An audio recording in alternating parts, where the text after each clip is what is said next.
Assalamualaikum warahmatullahi wabarakatuh. Salam sejahtera bagi kita semua. Yang terhormat, Profesor Dr. Sumarwati Magister Pendidikan, selaku dosen pengampu mata kuliah Evaluasi Pembelajaran Bahasa dan Sastra Indonesia, serta rekan-rekan yang berbahagia. Perkenalkan, kami dari kelompok 7 kelas B yang beranggotakan saya, Faiza Najma Khairunisa, dengan NIM akhir 32. Saya Dian Ayu Puspitasari dengan NIM akhir 26. Saya Eka Wening Safitri dengan NIM akhir 30. Saya Maulida Elvisa Adah dengan NIM akhir 50. Dan pada hari ini kami akan memaparkan hasil diskusi kami yang berjudul Pengembangan Perangkat Evaluasi Percaya Diri yang diintegrasikan dengan kegiatan mendongeng kelas 7 SMP fase D. Selanjutnya, memasuki bagian pembahasan kepada rekan-rekan yang bertugas menyampaikan materi dipersilakan. Baik, yang pertama, kami menentukan capaian pembelajarannya terlebih dahulu. Capaian pembelajarannya adalah peserta didik terampil mendongeng tanpa menggunakan teks dengan menyajikan cerita yang kaya akan pesan moral secara lisan, ekspresif, dan runtut. Selanjutnya,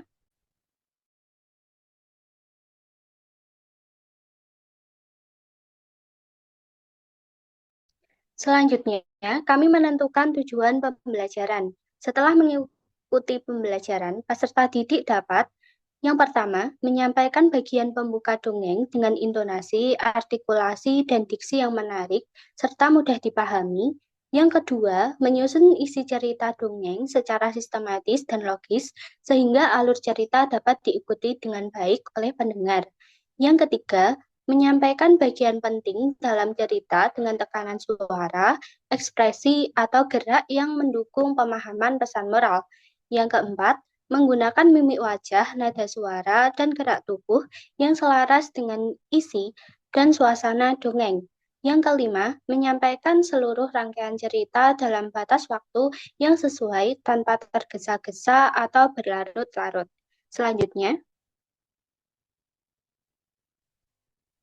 Selanjutnya kami menentukan indikator pembelajaran. Yang pertama, peserta didik mampu membuka dongeng dengan kalimat yang jelas, menarik, dan memikat perhatian audiens.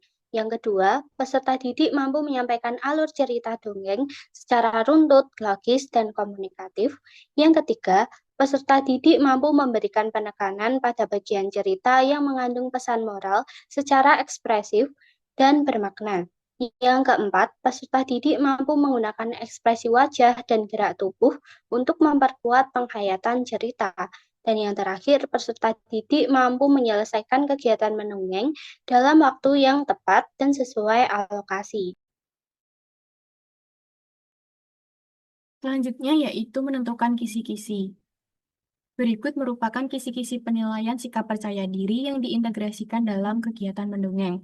Dalam menentukan kisi-kisi harus memuat beberapa aspek. Yang pertama adalah CP atau capaian pembelajaran, yang kedua indikator, yang ketiga teknik, yang keempat bentuk, dan yang kelima instrumen.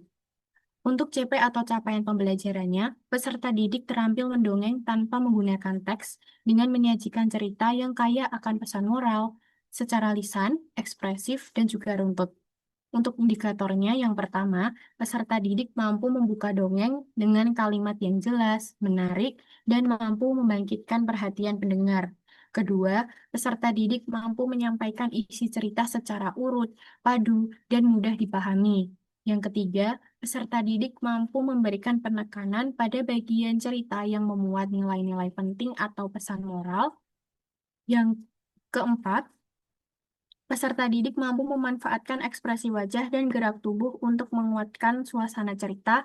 Dan yang kelima, peserta didik mampu mengatur waktu penceritaan dengan efektif dan efisien. Selanjutnya, teknik yang digunakan adalah non-tes atau observasi sikap percaya diri pada praktik mendongeng. Kemudian, bentuknya berupa lembar observasi sikap percaya diri dan instrumen yang digunakan adalah checklist. Next.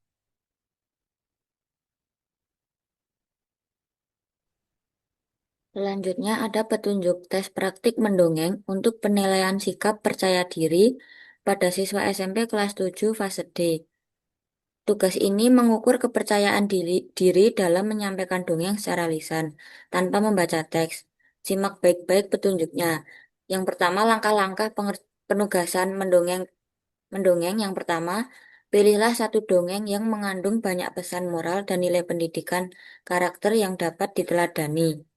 Kalian dapat memilih antara cerita rakyat, fabel, ataupun dongeng modern. Yang kedua, pahami isi cerita. Kemudian, berlatihlah cara menyampaikannya tanpa membaca teks. Kalian boleh membuat kerangka ataupun poin-poin sebagai panduan. Yang ketiga, mulailah dengan pembuka yang memikat. Gunakan kalimat pembuka yang unik, lucu, misterius, ataupun mengundang rasa penasaran. Yang keempat, ceritakan isi dongeng secara runtut. Kenalkan tokoh, sampaikan alur kejadian, dan tutup dengan akhir cerita yang jelas dan bermakna. Dan yang kelima, berikan penekanan pada bagian cerita yang mengandung pesan moral. Gunakan nada suara yang meyakinkan agar pendengar bisa menangkap nilai-nilai baik yang terkandung dalam cerita. Yang keenam, gunakan ekspresi wajah, intonasi suara, serta gerak tubuh yang sesuai dengan isi cerita agar pendongenganmu semakin hidup. Yang ketujuh, tampillah dengan percaya diri. Tidak perlu takut untuk salah. Yang penting kalian berani tampil terlebih dahulu dan menyampaikan cerita dengan penuh semangat. Untuk durasi dongeng 3-5 menit. Jangan terlalu singkat, namun juga jangan terlalu panjang. Kemudian yang kesembilan, rekam penampilan mendongengmu dalam bentuk video. Pastikan pencahayaan dan suara sudah jelas. Edit video kalian semenarik dan sekreatif mungkin.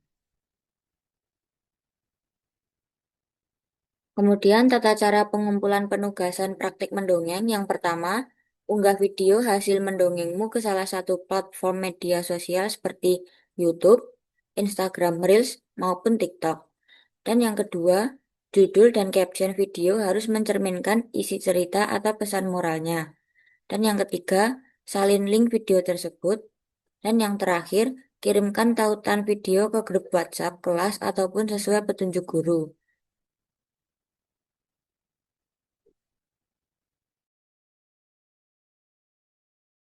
Baik, selanjutnya rubrik penilaian.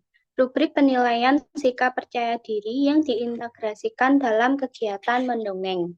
Terdapat 3 aspek yang dinilai. Yang pertama yaitu pendahuluan dongeng, yang kedua penyampaian isi dongeng, dan yang ketiga penutup dongeng. Untuk keterangannya, jika peserta didik mendapatkan skor 0 pada ya, maka peserta didik akan mendapatkan skor 3 pada tidak, dengan keterangan BT yang artinya belum terlihat. Selanjutnya, jika peserta didik mendapatkan skor 1 pada ya, maka peserta didik akan mendapatkan skor 2 pada tidak, dengan keterangan MT yang artinya mulai terlihat. Untuk selanjutnya, jika peserta didik mendapatkan skor 3 pada tidak, maka peserta didik akan mendapatkan skor 0 pada ya, dengan keterangan BT yang artinya belum terlihat. Dan jika peserta didik mendapatkan skor 2 pada tidak, maka peserta didik akan mendapatkan skor 1 pada ya, dengan keterangan MT yang artinya mulai terlihat, begitu pula seterusnya.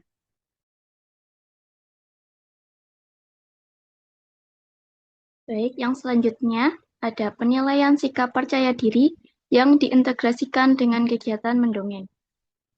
Ada 4 siswa yang kami nilai. Siswa yang pertama bernama Adinda Lestari dengan aspek yang dinilai pendahuluan dongeng, skor percaya diri 1, tidak percaya diri 2, aspek penyampaian isi dongeng, skor percaya diri 2, tidak percaya diri 1, aspek penutup dongeng, skor percaya diri 1, tidak percaya diri 2. Lalu selanjutnya, nama siswa Bagas Pratama, aspek yang dinilai pendahuluan dongeng dengan skor percaya diri 0, tidak percaya diri 3, aspek penyampaian isi dongeng dengan skor percaya diri 1, tidak percaya diri 2, aspek penutup dongeng, skor percaya diri 2, tidak percaya diri 1. Next. Siswa yang ketiga, Cinta Amalia, aspek yang dinilai pendahuluan dongeng dengan skor percaya diri 2, tidak percaya diri 1. Aspek penyampaian dongeng, skor percaya diri 3, tidak percaya diri 0. Aspek penutup dongeng, percaya diri 3, dan tidak percaya diri 0. Lalu yang terakhir ada Danu Firmansyah, dengan aspek yang dinilai pendahuluan dongeng dengan skor percaya diri 3, tidak percaya diri 0. Aspek penyampaian isi dongeng dengan skor percaya diri 3, tidak percaya diri 0, dan aspek penutup dongeng dengan skor percaya diri 3, tidak percaya diri 0.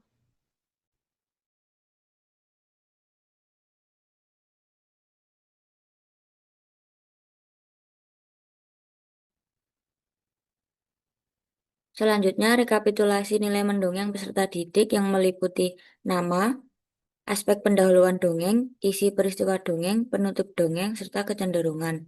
Kemudian, keterangannya ada BT belum terlihat, mulai terlihat, MB mulai berkembang, dan SM sudah membudaya.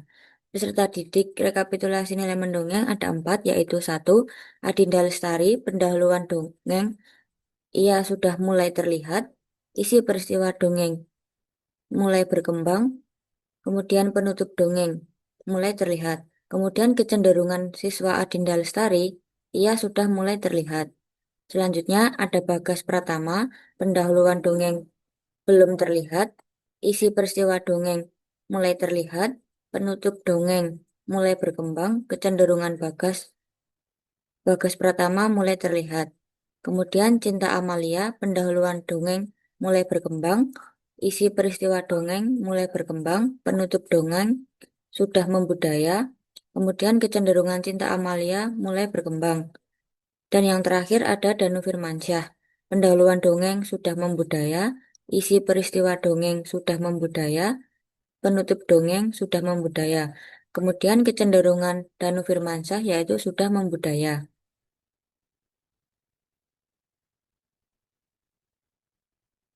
Baiklah, demikian yang dapat kami sampaikan.